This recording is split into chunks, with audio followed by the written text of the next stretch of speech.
نحمده ونصلی علی رسولہ الکریم اما بعد۔ آج نماز تراویح میں ہم نے 12ویں پارے کی تلاوت کی ہے تو اللہ تعالیٰ فرماتے ہیں وما من دابۃ فی الارض الا علی اللہ رزقها۔ اس زمین کے اوپر جو بھی کوئی چیز چلنے والی ہے، جو بھی کوئی چھپایا گیا ہے، اس کا رزق اللہ کے اوپر ہے۔ اللہ رب العزت نے ذمہ داری اٹھائی ہے، ہر چیز کو ہم رزق مہیا کریں گے۔ اور آگے فرمایا وَهُوَ الَّذِي خَلَقَ السَّمَاوَاتِ وَالْأَرْضَ فِي سِتَّةِ أَيَّامٍ وَكَانَ عَرْشُهُ عَلَى الْمَاءِ، کہ زمین و آسمان کو اللہ رب العزت نے 6 دنوں میں پیدا کیا، اور زمین و آسمان سے پہلے اللہ رب العزت کا عرش پانی کے اوپر تھا۔ وَكَانَ عَرْشُهُ عَلَى الْمَاءِ، اللہ رب العزت کا عرش پانی کے اوپر تھا۔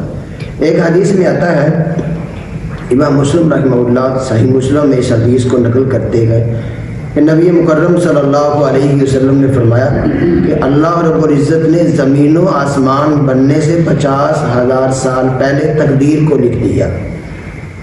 زمین و آسمان بننے سے 50,000 سال پہلے تقدیر کو لکھ دیا، اور اس وقت اللہ رب العزت کا عرش پانی پہ تھا۔ معلوم ہوا کہ زمین و آسمان بننے سے پہلے اللہ کا عرش پانی کے اوپر تھا۔ لِيَبْلُوَكُمْ أَيُّكُمْ أَحْسَنُ عَمَلًا، تو زمین و آسمان کو کیوں بنایا گیا ہے؟ بنانے کا مقصد کیا ہے؟ کیا یہ فضول بنائے گئے ہیں؟ نہیں، اس کا ایک مقصد ہے۔ زمین و آسمان کو بنایا، اس کے بعد انسانوں کو بنایا، اور اللہ رب العزت دیکھنا چاہتے ہیں کہ کون اس کے سامنے اچھے اعمال پیش کرتا ہے، کون اچھے اعمال میں آگے بڑھتا ہے۔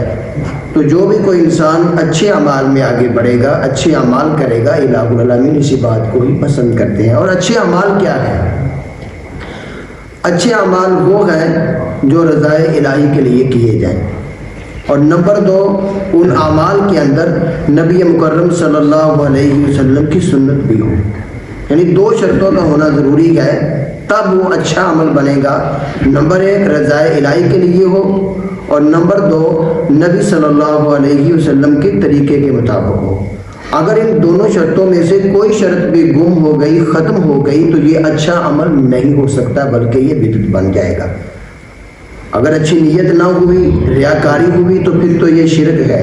اور اگر نبی اسلام کے طریقے کے مطابق عمل نہ ہوا، چاہے جتنا مرضی اچھا کیوں نہ ہو، اس عمل کو نبی اسلام پسند نہیں کریں گے، وہ عمل بدعت ہو جائے گا۔ اور آگے فرمایا فَلَعَلَّكَ تَارِكٌ بَعْضَ مَا يُوحَىٰ إِلَيْكَ وَضَائِقٌ بِهِ صَدْرُكَ۔ یہاں پہ پھر اللہ رب العزت نے پہلے کی طرح نبی علیہ السلام کو تسلی دی ہے۔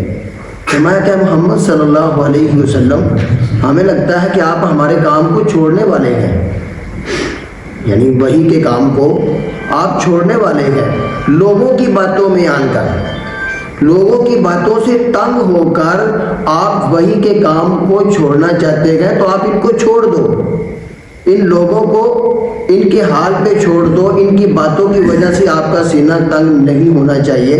یہ آپ سے خزانوں کا مطالبہ کرتے گئے، نئے نئے معجزات کا مطالبہ کرتے گئے، آپ انہیں بس بتا دیں انما انت نذیر، انما انت نذیر۔ الہ العالمین نے فرمایا آپ تو بس ڈرانے والے ہیں، واللہ علی کل شیء وکیل، الہ العالمین اصل کارساز ہے۔ الہ العالمین جو چاہیں تمہیں دیں، جو چاہیں تمہارے ساتھ کریں، میرا کام بس ڈرانا ہے، تو آپ کو ان کی باتوں سے پریشان نہیں ہونا چاہیے۔ اور آگے فرمایا ام یقولون افتراہ قل فأتوا بعشر سور مثلہ مفتریات۔ یہاں پہ پھر وہی چیلنج ہے کہ جو پہلے بھی بیان ہوا ہے کہ کفار کہتے تھے کہ قرآن اللہ کی کلام نہیں ہے۔ محمد صلی اللہ علیہ وسلم کسی آدمی سے سیکھ لیتے ہیں، وہ سیکھا سکھایا ہمیں آگے سنا دیتے ہیں۔ تو اللہ نے فرمایا اگر ایسی بات ہے، اگر محمد کسی سے سیکھ لیتے ہیں، گھڑ لیتے ہیں، بنا لیتے ہیں، تو پھر آپ بھی بنا کے دکھاؤ۔ پہلے فرمایا قرآن کی مثل ایک قرآن بنا کے دو، اور یہاں پہ فرمایا بعشر سور مثلہ، اگر قرآن نہیں بنا سکتے تو 10 صورتیں بنا کے دکھاؤ۔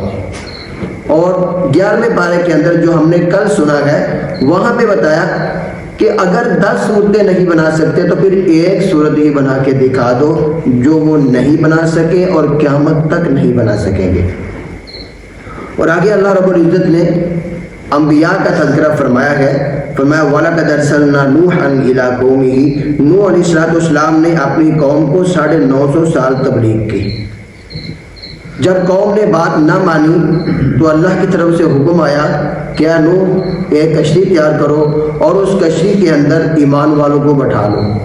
تو نوح علیہ السلام نے کشتی کے اندر ایمان والوں کو بٹھا لیا اور قوم کے اوپر پانی کا عذاب آیا، ساری کی ساری قوم تباہ ہو گئی۔ نوح علیہ السلام اور جو مومنین تھے ان کو اللہ رب العزت نے بچا لیا۔